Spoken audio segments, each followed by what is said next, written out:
Selamat petang dan salam sejahtera kepada semua pendengar setia. Selamat datang ke podcast Sembang Kacip, ruang bicara santai tapi penuh ilmu untuk usahawan dan peminat bisnes. Saya Cherry, host anda. Hari ini kita akan membincangkan tentang satu produk yang dekat dengan kita semua. Kasut. Ya, kasut bukan sahaja pelengkap gaya, tetapi juga produk yang sentiasa ada permintaan dari pelbagai golongan. Dan menariknya, kita akan berbual tentang bagaimana jenama kasut tempatan boleh bersaing dengan jenama antarabangsa. Bersama saya hari ini adalah 5 orang tetamu penting dari syarikat Kacip Sendirian Berhad. Encik Asrizan, pengurus pemasaran yang akan berkongsi bagaimana kasut ini dipromosikan. Encik Alan Isaac, pengurus sumber manusia yang menjaga kebajikan pekerja di kilang dan butik. Cik Javelin, pengurus kewangan yang memastikan syarikat terus stabil walaupun pemasaran mencabar. Cik Kimberly, pengurus pengeluaran yang memastikan setiap kasut dihasilkan dengan kualiti terbaik. Dan yang terakhir sekali, Encik Irfan, pengurus ICT yang bertanggungjawab mengurus jualan atas talian dan e-dagang. Baiklah, soalan yang pertama kita tujukan kepada Encik Asrizan, pengurus pemasaran kita. Baiklah, Encik Asrizan, kasut ini mempunyai banyak pesaing di pasaran. Apakah strategi pemasaran yang digunakan untuk menarik minat pelanggan? Baiklah, saya akan membentangkan selaku pengurus pemasaran syarikat, keperluan dari segi dana adalah penting untuk melaksanakan strategi pemasaran. Saya akan membentangkan jumlah peruntukan dana yang diperlukan oleh Jabatan Pemasaran. Oleh itu, jumlah peruntukan dana yang diperlukan oleh Jabatan Pemasaran adalah sebanyak RM68,000. Jabatan Pemasaran akan merangka dan melaksanakan penambahbaikan kepada premis syarikat. Ini bertujuan agar premis syarikat dapat menarik minat pelanggan untuk datang ke premis Kacip Sendirian Berhad dan sekaligus dapat meningkatkan lagi pendapatan syarikat ini. Peruntukan kos bagi penambahbaikan yang diperlukan oleh premis adalah sebanyak RM20,000. Tujuan Ketua Jabatan Pemasaran memerlukan dana sedemikian adalah disebabkan pengiklanan produk. Dana tersebut digunakan untuk memasarkan hasil produk syarikat dan menarik perhatian pelanggan serta menambahkan lagi hasil pendapatan premis. Seperti mana yang kita tahu, perubahan teknologi dan cita rasa pelanggan yang sangat cepat dan pesat memerlukan kita untuk mengeluarkan produk mengikut kesesuaian pengguna. Antara strategi pemasaran yang dibincangkan adalah antaranya ialah kita akan menggunakan rakan kongsi dominan, iaitu Jabatan Pemasaran telah meluaskan untuk merekrut influencer bagi mengiklankan produk yang telah dikeluarkan oleh syarikat. Ini bertujuan untuk meningkatkan lagi aktiviti pengiklanan produk serta meluaskan skop pengiklanan produk dalam negara. Peruntukan kos bagi membayar gaji influencer adalah sebanyak RM30,000. Bagi langkah kedua adalah syarikat akan mengiklankan produk melalui skrin papan tanda iklan. Melalui langkah ini, kita dapat mencapai skop yang lebih luas kerana pelanggan lebih tertarik melihat bagi langkah kedua pula, syarikat akan mengiklankan produk melalui skrin papan tanda iklan. Melalui langkah ini, kita dapat mencapai skop yang lebih luas kepada pelanggan. Pengiklanan melalui skrin papan tanda iklan ini akan dilakukan setiap kali syarikat kita mengeluarkan produk baru. Selain itu, peruntukan kos yang diperlukan adalah sebanyak RM9,000. Oleh itu, Jabatan Pemasaran memerlukan dana sedemikian bagi pengiklanan selama setahun. Baiklah, strategi yang sungguh menarik telah disampaikan oleh Encik Azrizan selaku pengurus pemasaran sebentar tadi. Seterusnya, soalan akan ditujukan kepada pengurus sumber manusia kita, Encik Alan Isaac. Pekerja adalah tulang belakang pengeluaran kasut. Bagaimana HR memastikan mereka, iaitu pekerja, termotivasi untuk menghasilkan produk berkualiti? Baiklah, terima kasih atas soalan yang diajukan sebentar tadi. Seperti yang kita tahu, HR ataupun lebih dikenali sebagai pengurus sumber manusia berperanan sebagai penghubung di antara pengurus besar syarikat dan di antara para pekerja. Oleh itu, sebagai seorang pengurus sumber manusia, saya berperanan penting dalam memotivasikan pekerja agar target ataupun sales yang patut dicapai dalam sebuah syarikat dapat dicapai dengan sempurna. Oleh itu, apakah strategi yang saya ambil untuk mencapai target tersebut atau memotivasikan pekerja-pekerja saya adalah yang pertama, dengan cara memberikan ganjaran serta pampasan kepada para pekerja. Dengan cara ini, saya akan dapat memastikan pekerja saya rasa dihargai dan memotivasikan mereka untuk lebih terus berusaha mencapai objektif dalam sebuah syarikat. Seterusnya, saya turut menjaga kebajikan dan juga hubungan antara pekerja. Hal ini demikian kerana kebajikan pekerja amatlah penting bagi memastikan segala operasi di dalam syarikat itu berjalan dengan lancar kerana kesihatan mereka termasuklah dalam kebajikan. Selain itu, tempat tinggal mereka juga dan keselesaan mereka semasa bekerja juga perlulah dititik beratkan agar mereka sentiasa mahu untuk datang bekerja dan mencapai lebih banyak lagi objektif dalam pekerjaan mereka.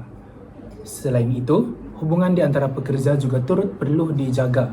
Hal ini dapat diselaraskan dengan kerjasama di antara para pekerja, yaitu di mana mereka yang mempunyai hubungan yang baik akan dapat menjalankan kerja dengan bahagia, gembira, dan harmoni. Baiklah, itu sahaja daripada saya. Sekian, terima kasih. Wow, seperti yang kita dengar sebentar tadi, itu merupakan cara motivasi pekerja yang sangat bagus sehingga saya rasa saya pun ingin masuk menjadi pekerja di bawah Encik Alan Isaac. Baiklah, kita akan teruskan soalan kita yang akan diajukan kepada Cik Jebelin selaku pengurus kewangan kita. Dalam industri fashion, kos boleh berubah-ubah dengan cepat. Bagaimana pihak kewangan memastikan harga kasut kekal berpatutan tetapi tetap memberi keuntungan? Salam sejahtera, saya Jebelin mewakili bahagian kewangan. Dalam industri fashion, kos memang berubah dengan cepat. Contohnya, kos pengeluaran iaitu kos seperti contoh harga kulit, getah, kain atau kos pengangkutan yang tiba-tiba mendadak naik. Jadi, bagaimanakah bahagian kewangan pastikan harga kasut tetap berpatutan tapi masih ada untung? Pertama, kewangan akan kawal kos dengan mencari pembekal alternatif beli dalam kuantiti banyak untuk mendapatkan diskaun. Seterusnya, memantau kos pengeluaran supaya tiada pembaziran berlaku. Kedua, harga kasut biasa ditentukan ikut formula mudah, iaitu kos setiap unit ditambah dengan margin keuntungan. Margin ini fleksibel, tapi tetap cukup untuk tampung kos tetap dan bagi keuntungan walaupun kos bahan naik. Ketiga, kewangan akan analisis harga pesaing. Kalau harga terlalu tinggi, pelanggan tidak akan membeli kasut tersebut. Maka kita akan menganalisiskan pesaing di luar. Okey.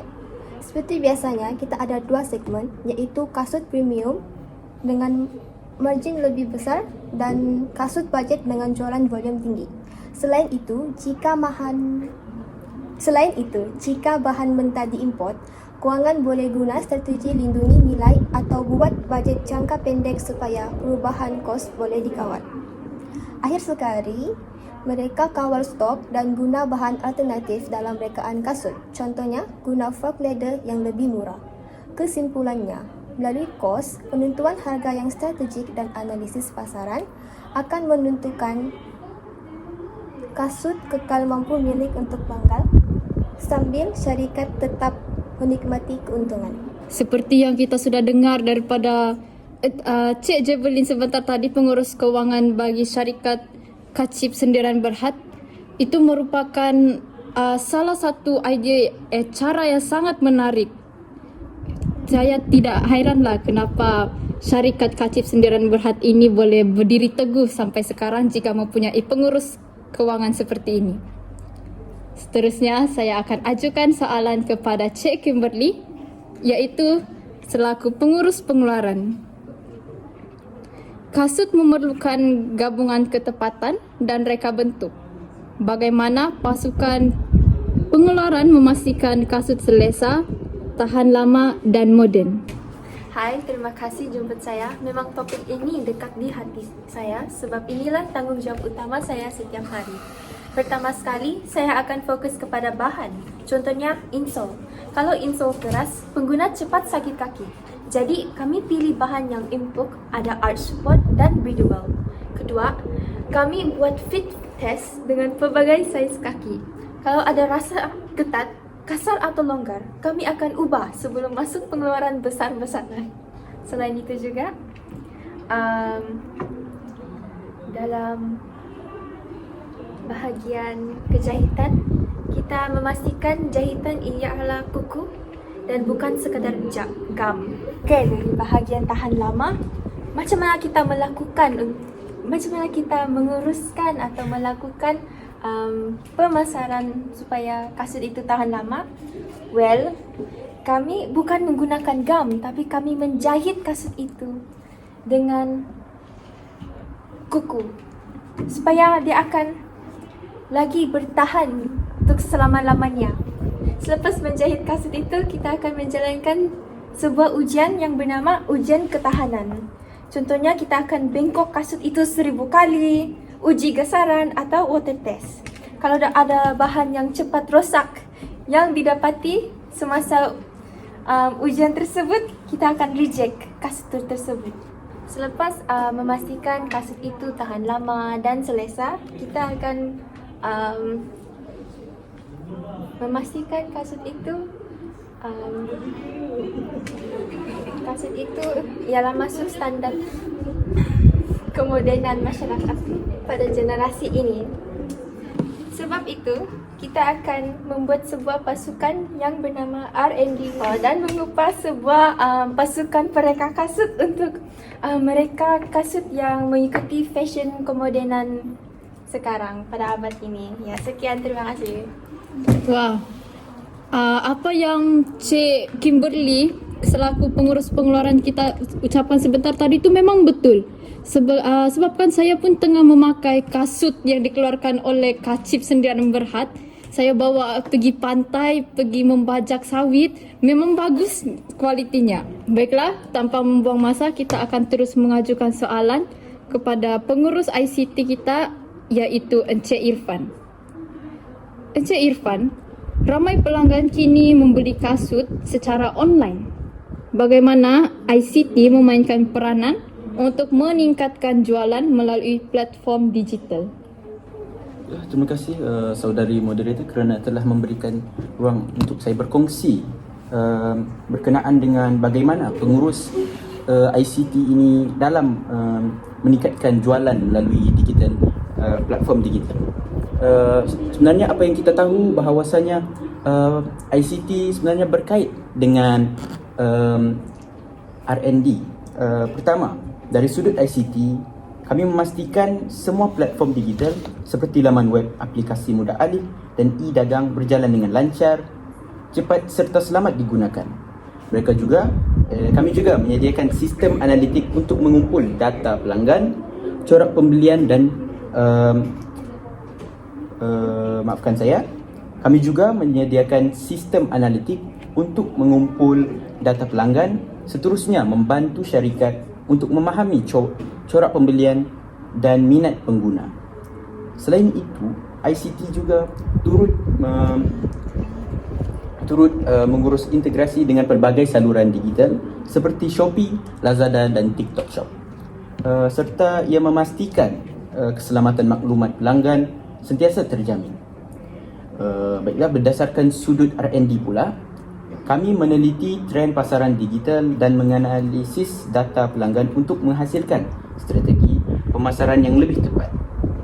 R&D juga berperanan memperkenalkan inovasi baru seperti penggunaan AI, AR dan VR atau sistem keselamatan canggih yang boleh menarik lebih ramai pelanggan.